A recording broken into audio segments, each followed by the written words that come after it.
right. Hello, everyone. This is Maggie. I am back. I typically don't commentate alone, but here I am commentating Barrett versus OuterRim here. Starting to see a couple of the same characters that we've seen throughout this entire tournament so far. Smashville, relatively decent stage for both characters, not necessarily one specifically for the other. Right off the bat, we see Barrett playing a little bit more of an aggressive strategy, really trying to throw those pigmen in, land that damage on OuterRim's Robin here. Robin really able to get, oh my goodness, is that going to do it right there?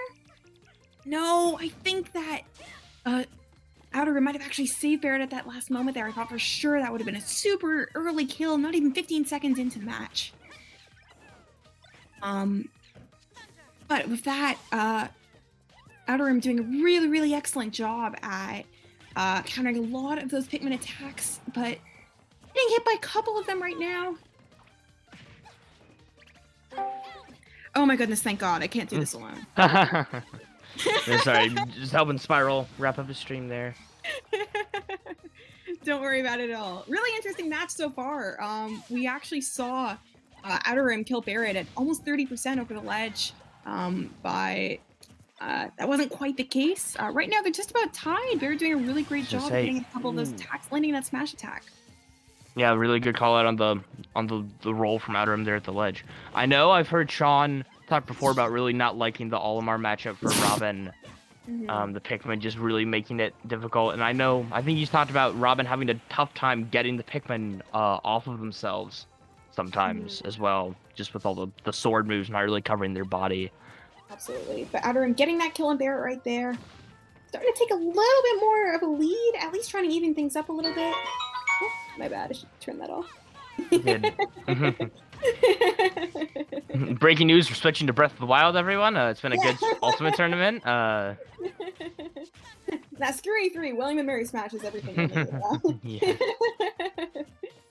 Barrett, I gotta say, looking, at least compared to how he's done in the past against OuterRim, this is definitely a good performance from him. Definitely carrying some of that momentum from his set against Ape. Barrett's been playing excellently just about all day. There have been very few cases where I've seen Barrett make any significant flaws of any sort. I know when I was playing against him today, he was playing just about as well as one could expect. I was really blown away, especially considering, I've played against Barrett before. And, don't get me wrong, I lose every time, but, not by us. Yeah, no, he's been looking solid today. I didn't see his set against S-Rice, which I know, at least from a game time perspective, didn't go too well for him. I believe he did get 3-0'd, but I mean, we're looking at S-Rice in the grand finals right now. Yeah, so. that's not a bad loss at all. S-Rice has been going on an absolute tear. For those who have not heard, just 3-0'd Luco in winners finals. Is now sitting in winners side of grands for the first time that I can remember. Honestly, I think this is the first time since I've been in Smash Club that I've witnessed it myself. They're really trying to play aggressively here, just trying to get the perfect opportunity to land in a couple of those kills on OuterRim's Robin. This is a situation that I know Sean, as Robin, really likes to be in, because the opponent's just forced to put themselves in situations where they have to make more mistakes. Certainly. Barrett landing that up smash, able to finally get that second stop off of Sean's Robin. Yo, what's up, Lewis? Hello. You guys commentate. I just want to watch. Cool. Okay. I might pop in for commentary here and there, but Sounds good. I am not the main. I'm not the focal point. Cool. Sean with a big call out there. Barrett, good jump over the arc fire. Yeah, but he's trying to box without pigment. Yeah.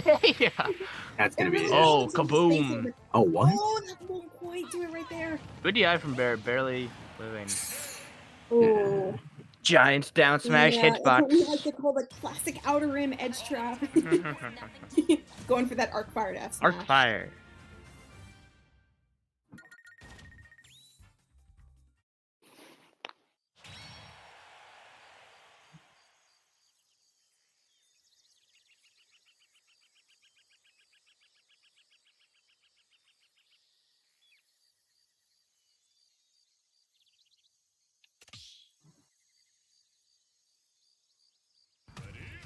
So, do y'all have any... Oh. I thought they were going to The match immediately I'm like, oh great, let's make this even more awkward. I was waiting for them to unmute and ban in voice chat, but I'm imagining they did it through DM. Game 2, I gotta be honest, I totally forgot. Were we on Smashville last match? I think we were. I'm pretty sure Yeah. we were, yes. Yeah. So we're seeing absolutely no change at all. I mean, sometimes you just want to go back to the stage you just lost on, just, you know, take as little time as possible between matches if you just really feel like I mean, this is win a it. relatively close match until the very end. I don't see any reason. Exactly. Yeah, any reason to switch at this point. OuterRim really just ran away with it at the very end there. Agreed. Barrett with the early percent lead, but find himself in the corner. Definitely not a situation that you want to be in against Robin. No, absolutely. Robin having a ton of edge chopping options, especially for a character like Olimar, whose recovery is rather... It's not bad, but it's rather slow. Yes, that's true. Not having a hitbox as well, it's definitely very easy to get intercepted. You know, you just have to do a really good job of mixing it up. But, I mean, OuterRim showing that Robin doesn't really need to go off stage when you can just throw those arc fires out at the ledge and just completely lock down your opponent's options.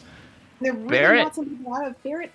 Unfortunately, just not able to grab onto that ledge right there. Really odd interaction. He flew right by it. I don't know how he didn't grab that there, actually. Yeah, this game can be weird sometimes. True. They're doing a really excellent job of keeping center stage right now, though. Robin definitely forced to kind of be on this edge here. Yeah. OuterRim doing the OuterRim classic where he throws a projectile at you while he's recovering to try to make it harder for you to edge guard him. It's certainly Big Perp absolutely bodying that arc fire and walking away on stage. Arc fire. Yeah. Oh my goodness. Barrett really just gonna want to be looking for any strong hit here, any purple attack. If you can get a blue Pikmin, there's the blue. You know, an up throw now will start to do it. Even just an up throw at this point, that'll do it right there. Mm-hmm. OuterRim doing a pretty good job of holding on to that stock, but losing it just at the very end there. Good stuff to OuterRim, getting that white Pikmin off him immediately. That would have been a lot of damage otherwise, but really good recognition. OuterRim right off the bat getting control of the center stage again. Something that we've seen a decent amount at this point, and I think that's what really gives OuterRim the advantage right now. But just as I say that, of course. Yeah, big damage from that jetlock. Stage control is changed. This is a good lineup. Hope you can stick to this for a while. Yeah, I think it's it's really hard when Olimar's in the corner, especially against Robin. That's where Robin wants to be. The character's way more scary when you have to approach them. I think all of Barrett's characters plus the way that he plays, I don't know. I'm not like trying to speak directly to him for like when he watches for a VOD review. I'm not trying to like give him like unfair like advantage like pointers or whatever, but all of his characters do benefit a lot from stage control. But if they're on the receiving end of being, if they don't have stage control, they're on the receiving end of being like trapped in the corner. That's really rough for him to come back. And yeah, I think that type of play style is not to be frowned upon, of course. Obviously, if you can push a good advantage state, then it only makes sense that you're going to have a bad disadvantage state. But this kind of like continuing to be pressured at ledge and just being stuck on one side of the map can definitely be debilitating, like as a player to always like go against. So there's more to just adapt to in this game than the game itself. It's also like I need to adapt to the way that like I'm making decisions and choosing to do things and how that affects. Whoa, Barrett not having the DI there, maybe just not getting ready for that just very instant back throw there, dying it. Yeah, I don't think that was like 70%. I don't think that should have happened. I don't think Robin backthrow should ever kill at anything below like 150. Hopefully that doesn't get to Barrett that much. No, I do definitely agree with what you're saying, Lewis, about like I think Olimar, just like the kit that this character has, it just doesn't like you when you have advantage, you don't want to keep pushing at the opponent as much.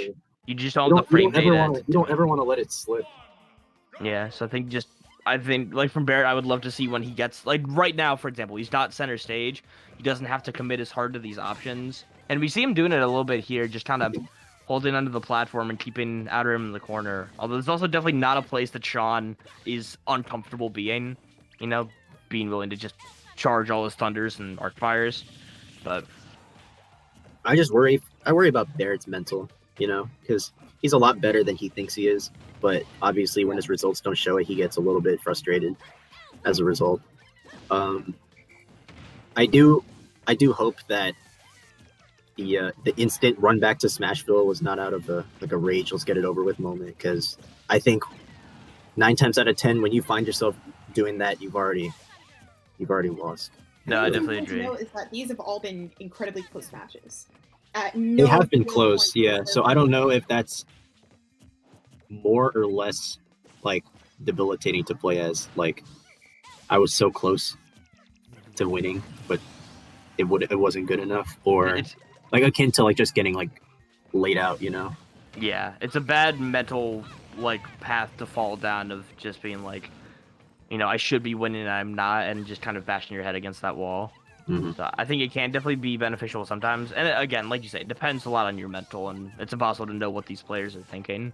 But to be willing to take a step back and be like, you know, acknowledge that you got outplayed in a match that you lost, and rather than just rushing back into the same situation, try to figure out what the actual best play for the next game is.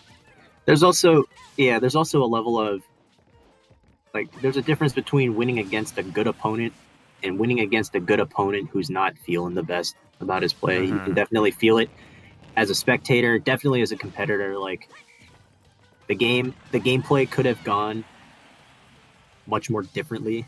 It's these little things that, you know, amount to so much that I hope doesn't affect in the short run, obviously, because you gotta find yourself in the right mindset to play and whatnot. Yeah, for sure. Oh, I know for me at least, like, if I lose a match by, you know, really any margin, and I'm like, dang, I shouldn't have lost by that, like, it hurts. Like, it takes a couple seconds to recover, and in cases like this, you don't really have that opportunity. And, sorry about the sneeze. Just gotta be desensitized to it. You just gotta keep playing. Like, Yeah. everyone's first time losing a match they thought they shouldn't have lost sucks. But Yeah. Not even your first time, any time ever. Yeah, happened to me earlier when I lost to S-Rice. It's hard losing when you feel like you shouldn't. OuterRim, that's gonna be it, yeah. very strong performance I there. was seated lower than I was, and it was like, oh, well, this sucks. Well, seeding doesn't really matter. Like, don't worry too much about seeding. At least on the club level. I mean, people could tell, me included, people could tell you stories about how little seeding actually matters and how it just, like, in some situations only factors in towards your detriment. So I wouldn't worry too much about it. You can't really let the numbers get to your head at all. You just Seeding does not define your skill as a player let's keep whatsoever. talking about this match here. There is no more match. They're done. We're up, Jeff, I think. Yeah, it's us. I can stay and commentate this. Well, I have to. I play the winner of you guys. Do you want to bet first?